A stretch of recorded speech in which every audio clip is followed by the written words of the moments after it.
दश अवतार होइथिले नारायण दश अवतार कथा लिखिबई मुनि काहाकु बधिले केउ अवतार जाई कहती से भोलानाथ पार्वती अगरे पार्वती शुणती ताहा वसीण श्रद्धरे सचराचर जेताळे जल पुरी थिला अनादि एकाकी थिले आउ के नथिला तांकरी अंग तेजरु आदि जनमिले सेही काल जोगमाय नामकु बहिले सप्तराजा तम तिनि गुण जगतरे अनादिरे तकु जन्म हेले सेही ठारे ब्रह्मा विष्णु महेश्वर सेही तिनि जण एपरि ए सृष्टि धीरे हेला उत्पन्न माया बंधन रे जेणु जने पड़िछंती तेणु विषया को सर्वे छाड़ी न पारती विष्णु का माया को सत्य भाबुथांती जनम एणु करी थांती से मुंडरे बहिण अनंत मुखरु अग्नि हेला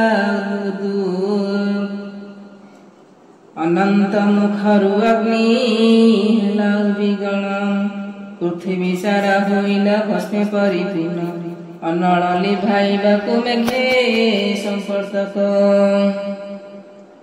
जल बरसिला भासिला कमर्त्य लोक बहुरे सकले बसी विनाश होइले विराट पुरुष देहरे प्राणिले न हेले प्रकृति अनादि देहे करिला विश्राम ताहा पाताल समस्ते करिले दहन ककाले आदि सक्त तांक गर्भ जन्म तिनि कलाए गोआम्भे तिनोटी नंदन माता इच्छा कले सृष्टि सरजना पाई प्रति करने गले ब्रह्मा पासे से ब्रह्मा वारण करते विष्णु को कहले विष्णु मध्य जननी को वारण करिले मोह पास को आसिले जगतर मत प्रति क्रीड़ा कली सृष्टि होइला जगत ब्रह्मा विष्णु जननी को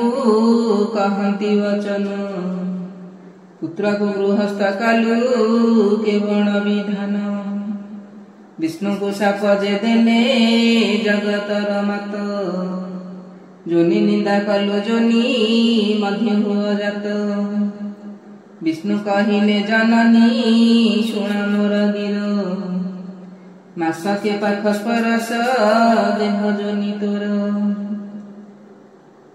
से बेले रडी करिब देवस ज्ञान ब्रह्म हत्या संगे करी मातृ हरण पार्वती कहती शुण आहे महेश्वर एका माता को हरिब तुम्हें कि प्रकार कहती सदाशिव शुण हे प्रिय सही सरस्वती रूपे विष्णु पासे मात रही सावित्री रूपरे ब्रह्मा पासरे अछंती इंद्र को सची रूपरे करुछंती धृति जीवरु ब्रह्म पर्यंत रही पुरी धन्य जगतर मात सेही आदि नारी आद्य अवतार कथा सुना देई मन ब्रह्मादेव पोथी धरी करती गमन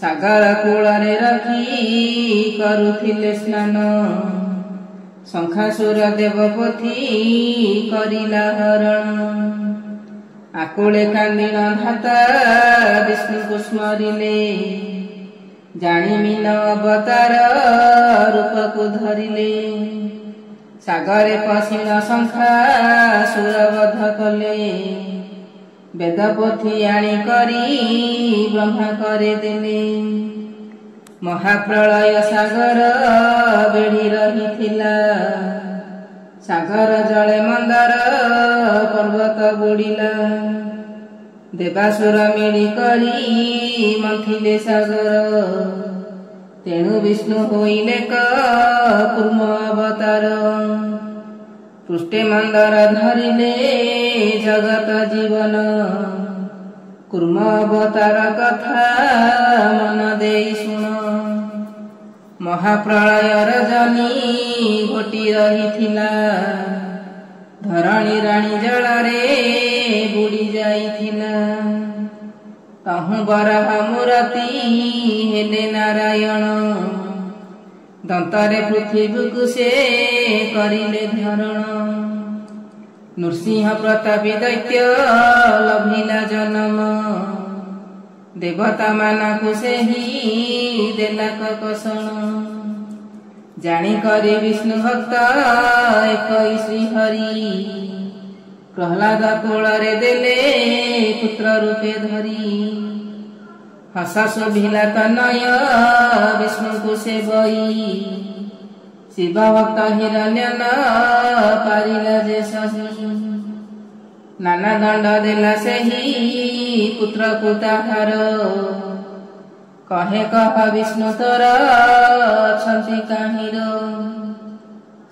ଶୁଣିଣ ପ୍ରହ୍ଲାଦ ଯେ ଖମ୍ବକୁ ଦେଖାଏ, କ୍ରୋଧେ ଖଣ୍ଡାରେ ହାଣିଲା ସେ ଖମ୍ବକୁ ରାଏ। ନୃସିଂହ ରୂପ ଧରିଣ ଜଗତ ଜୀବନ, ଜାନୁ ପରେ ଥୋଇ ନାଶ କରିଲେ ହିରଣ୍ୟ। ବଳି ନାମରେ ଥିଲାଟି ଏକଇ ରାଜନ, ଦାନିପଣରେ ଜଗତେ ରଖିଲା ସୁନାମ। ତାର ଦାନ ପରଖିବା ପାଇଁ ଗିରିଧର, କପଟେ ଧରିଲେ ପ୍ରଭୁ ବାନର ଶରୀର। ଦ୍ୱାରରେ ପ୍ରବେଶୀ ଭିକ୍ଷା କାହାକୁ ମାଗିଲେ, କିନେବ ବୋଲିଣ ବଳି ତାହାଙ୍କୁ ପୁଛିଲେ। ସତ୍ୟକାର